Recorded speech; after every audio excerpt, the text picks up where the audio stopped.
Hi friends, welcome to కొత్తగా చందమామ కథలు. ఈరోజు మనం తోకచుక్క సిరీస్లో 17వ ఎపిసోడ్ చెప్పుకుందాం. ఇంతకుముందు ఎపిసోడ్లో సమరసేనుడు ఎక్కడ దాక్కున్నది తెలుసుకున్న వ్యాఘ్రదత్తుడు అతన్ని తన భటులతో ఎదిరించాడు కదా. వ్యాఘ్రదత్తుడి భటులు సమరసేనుడి సైనికులను చాలామందిని చంపగలిగారు. సమరసేనుడు బందీ అయ్యాడు. అయితే శివదత్తుడు వెనక నుంచి వ్యాఘ్రదత్తుడిని ఎదుర్కొన్నాడు. సమరసేనుడు వ్యాఘ్రదత్తుడు పారిపోవడం ప్రారంభించారు. ఆ తర్వాత శివదత్తుడు తన అనుచరులతో శిథిల నగరంలో ప్రవేశించాడని తెలియడం సమరసేనుడికి ఎంతో ఉత్సాహాన్ని కలిగించింది.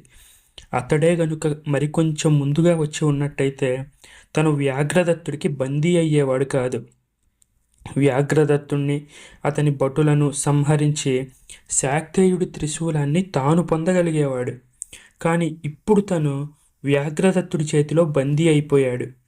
తనకు చతుర్నేత్రుడితో స్నేహం ఉన్నదనే కారణం తప్ప తనను చంపడానికి వ్యాఘ్రదత్తుడికి మరి ఇంకే ఆటంకం లేదు. ఈ ఆపత్ సమయంలో చతుర్నేత్రుడు వస్తే ఎంత బాగుండును అనుకున్నాడు సమరసేనుడు. ఇక వ్యాఘ్రదత్తుడికి తన పరిస్థితి విషమంగానే ఉన్నదన్నట్టు తోచింది. శివదత్తుడికి శాక్తేయుడి త్రిశూలం ఎక్కడ ఉన్నది తెలుసునా అన్నది ఒక సంశయం. సమరసేనుడు తనకు చతుర్నేత్రుడు మిత్రుడని చెప్పిన దాంట్లో ఉన్న నిజం ఎంత అన్న అనుమానం ఒకటి. ఏది ఏమైనా ప్రస్తుతానికి సమరసేనుడిని చంపడం తనకు అంత క్షేమం కాదని నిర్ణయించుకున్నాడు వ్యాఘ్రదత్తుడు. వీలైతే తాను సమరసేనుడితో స్నేహం నటించి బలవంతుడైన శివదత్తుణ్ణి ముందు హతమార్చడం అన్ని విధాలా చేయదగిన పనిగా ఆ సమయంలో అతనికి తోచింది. అందరూ కొండ మార్గాన గల ఎత్తుపల్లాల్లో నుంచి పరిగెడుతున్నారు. శివదత్తుడి అనుచరులతో తన భటులు ఇంకా పోరు సలుపుతున్నారనే సూచనగా వాళ్ళ కేకలు వినిపిస్తూ ఉండడం వ్యాఘ్రదత్తుడికి కొంత ధైర్య కారణంగా ఉంది. సమరసేన, మనం ఇక్కడ కాసేపు విశ్రాంతి తీసుకోవచ్చు. శత్రువుల నుంచి చాలా దూరం వచ్చేసాం, ఇక భయం లేదు అన్నాడు వ్యాఘ్రదత్తుడు. సమరసేనుడికి ఈ మాటలు చాలా ఆశ్చర్యాన్ని కలిగించాయి. వ్యాఘ్రదత్తుడు బందీ అయిన తనను మిత్రుడిగా, తనకు మిత్రుడైన శివదత్తుణ్ణి శత్రువుగా చేసి మాట్లాడుతున్నాడు. శివదత్తుడు మొదటి నుంచి నాకు స్నేహితుడు, అతన్ని గురించి భయపడవలసింది నువ్వు కానీ నేను కాదు అన్నాడు సమరసేనుడు. పరిగెత్తి బాగా అలసిపోయిన వ్యాఘ్రదత్తుడు ఒక చెట్టుకు ఆనుకొని కూర్చుంటూ సమరసేనుడు అన్న మాటలకు నిర్విణ్ణుడయ్యాడు. అతను వెంటనే జవాబిచ్చేందుకు సంశయించాడు. సమరసేనుణ్ణి ఏ విధంగా అయినా సరే తన పక్షం చేసుకోవడమే మేలని భావించాడు. సమరసేన, నీకు శివదత్తుడి గురించి పూర్తిగా తెలిసినట్లు లేదు. సరే, అదలా ఉంచు. పోతే మనిద్దరం విరోధులుగా ఉన్నందువల్ల ఇద్దరం నష్టపడాల్సి వస్తుంది. ఇదిగో, నిన్ను బంధవిముక్తుణ్ణి చేస్తున్నాను. తర్వాత మనం అన్ని సంగతులు మాట్లాడుకుందాం అన్నాడు. వ్యాఘ్రదత్తుడి ఆజ్ఞ కాగానే ఇద్దరు భటులు సమరసేనుడి చేతులకు కట్టి ఉన్న తాళ్లను విప్పేశారు. సమరసేనుడు కూడా తానున్న సంకట స్థితిలో వ్యాఘ్రదత్తుడిని ఏదో ఒక విధంగా మంచి మాటలతో సంతృప్తిపరచడమే తనకు క్షేమమని నిశ్చయించుకున్నాడు. శివదత్తుడు తనకు సహాయపడేందుకు రావచ్చని ఆశ కలిగింది. శాక్తేయుడి అపూర్వ శక్తులు గల త్రిశూలాన్ని గురించి మనిద్దరికీ తెలుసు. అది ఎక్కడున్నది, దాన్ని పొందగలిగిన వాళ్ళకి వశమయ్యే భోగభాగ్యాల సంగతి కూడా మనిద్దరికీ తెలుసు. కానీ తక్షణం దానివల్ల నువ్వు పొందగోరే లాభమేంటో నాకు చెప్పగలవా అని అడిగాడు సమరసేనుడు. వ్యాఘ్రదత్తుడు ఆ ప్రశ్న వింటూనే వెలవెలపోయాడు. ఒకవేళ ధనరాశులతో ఉన్న నావ సంగతి సమరసేనుడికి తెలియదా అనిపించింది. కానీ మరుక్షణంలోనే అతడికి సంశయ నివృత్తి కలిగింది. ఆ నావలోని ధనరాశుల కోసమే కదా సమరసేనుడు ఇన్ని అవస్థలు పడుతున్నది అనుకున్నాడు. అందువల్ల దాన్ని గురించి తను చెప్పినందువల్ల కలగబోయే నష్టం ఏమీ లేదనుకున్నాడు. మనిద్దరికీ సముద్రంలో ధనరాశులతో నిండి ఉన్న నావను గురించి తెలుసు. అందులో మనం ఒకరినొకరం మోసగించుకోగలిగిందేమీ లేదు. పోతే ఈ పట్టున నేను ఒక సంగతి చెప్పదలిచాను. ఆలోచించి మాత్రం జవాబు చెప్పు. ఆ ధనరాశులతో ఉన్న నావను చెరిసగంగా పంచుకుందాం, సరేనా అన్నాడు వ్యాఘ్రదత్తుడు. మన ఇష్టాల మాట అటుంచితే ముందు ఆ మాంత్రికుల సంగతి ఏమిటి అని నవ్వుతూ ప్రశ్నించాడు సమరసేనుడు. ఒకసారి ఆ శాక్తేయుడి త్రిశూలం చేజిక్కించుకున్న తర్వాత మనను ఈ లోకంలో ఏ శక్తి ఎదిరించలేదు కదా అన్నాడు వ్యాఘ్రదత్తుడు. ఈ జవాబుకు సమరసేనుడు బిగ్గరగా నవ్వాడు. వ్యాఘ్రదత్తుడు దానికి కారణం అర్థం కాక ఆశ్చర్యపోతూ అతడికేసి అనుమానంగా చూశాడు.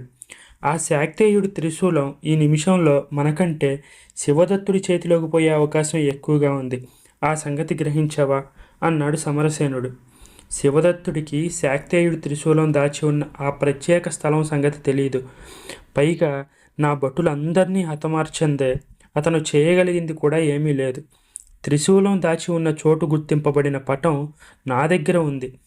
ఏనుగుల వనంలోని విషవృక్షం అన్నంత మాత్రాన పటంలోని గుర్తుల సాయం లేకుండా ఎవ్వరూ దాన్ని వెతికి పట్టుకోలేరు అని వ్యాఘ్రదత్తుడు నిబ్బరంగా అన్నాడు.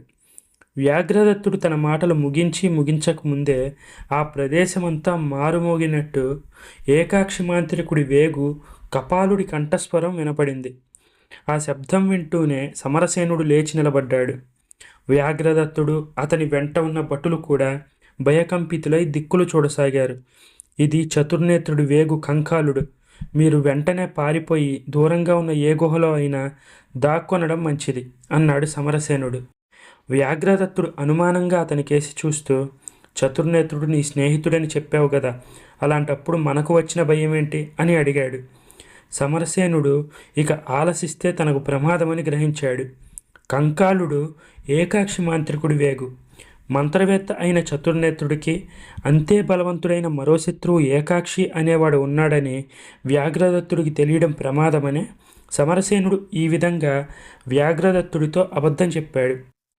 చతుర్నేత్రుడి కంట ముందు మీరు పట్టడం అంత క్షేమం కాదు. ముందుగా నేను అతనితో మాట్లాడి తర్వాత మీకు పరిచయం కలిగిస్తాను. మీ మంచికే చెప్తున్నాను. మీరు వెంటనే ఏ గుహలో అయినా తలదాచుకోవడం ఉత్తమం అన్నాడు సమరసేనుడు ఆదుర్దాగా. సమరసేనుడు ఇలా చెప్తూ ఉండగానే కపాల కాలభుజంగ అంటూ ఏకాక్షి కంఠం భయంకరంగా ధ్వనించింది. ఆ ధ్వనికి నివ్వెరపోయిన వ్యాఘ్రదత్తుడు అతడి భటులు అక్కడి నుంచి పరిగెత్తసాగారు. అదే అదనుగా భావించిన సమరసేనుడు కూడా అక్కడి నుంచి లేచి మరోవైపుకు పరిగెత్తసాగాడు. కొంత దూరం పరిగెత్తి వెనక్కి చూసిన వ్యాఘ్రదత్తుడికి సమరసేనుడు కూడా పారిపోతూ ఉండడం వెంటనే కనిపించింది. అది అతనికి అనుమానం కలిగించింది.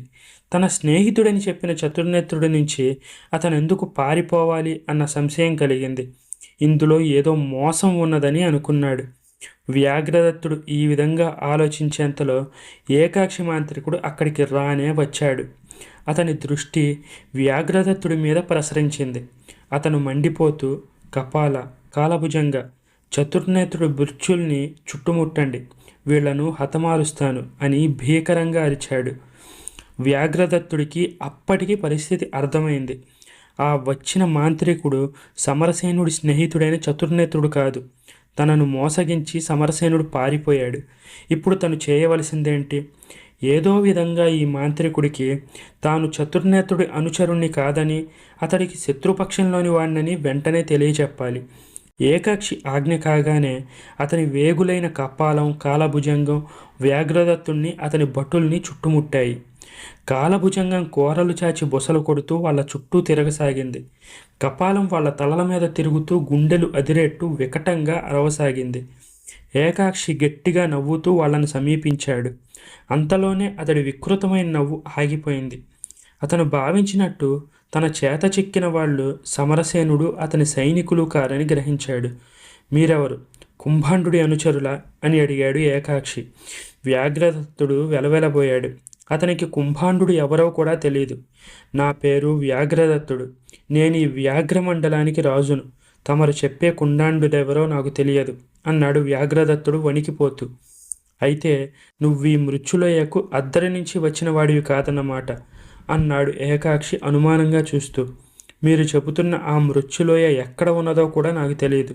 బహుశా ఆ లోయను మేము మరో పేరుతో పిలుస్తూ ఉండవచ్చు అన్నాడు వ్యాఘ్రదత్తుడు భయపడుతూ.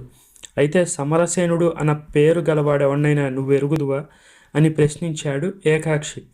ఏకాక్షి అలా ప్రశ్నించేసరికి వ్యాఘ్రదత్తుడికి పరిస్థితి అంతా అవగాహన అయిపోయింది.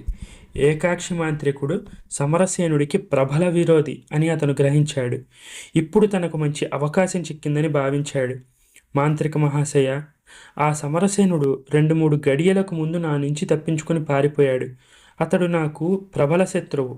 అతన్ని బందీగా పట్టుకున్నాను కూడా అన్నాడు. వ్యాఘ్రదత్తుడు ఇలా చెప్పేసరికి ఏకాక్షికి కూడా పరిస్థితి అర్థమైంది. సమరసేనుణ్ణి వెతికి పట్టాలంటే వ్యాఘ్రదత్తుడు తనకు సహాయంగా ఉండగలడని అతను భావించాడు. కానీ సమరసేనుడితో ఇతనికి విరోధం రావడానికి గల కారణాలను ముందు తెలుసుకోవాలనుకున్నాడు. మీ ఇద్దరికీ విరోధం ఎందుకు వచ్చింది? అతను ఖైదీగా చిక్కి ఎలా తప్పించుకోగలిగాడు అని అడిగాడు ఏకాక్షి. తమరు సర్వజ్ఞులు, నేను చెప్పవలసిందేముంది అంటూ తల వాల్చాడు వ్యాఘ్రదత్తుడు. ఇంతటితో ఈ ఎపిసోడ్ ఎండ్ అయింది. ఇది లాస్ట్ బిఫోర్ ఎపిసోడ్ అనమాట. అంటే రేపు నేను అప్లోడ్ చేసే ఎపిసోడ్తో ఈ సిరీస్ కంప్లీట్ అయిపోతుంది.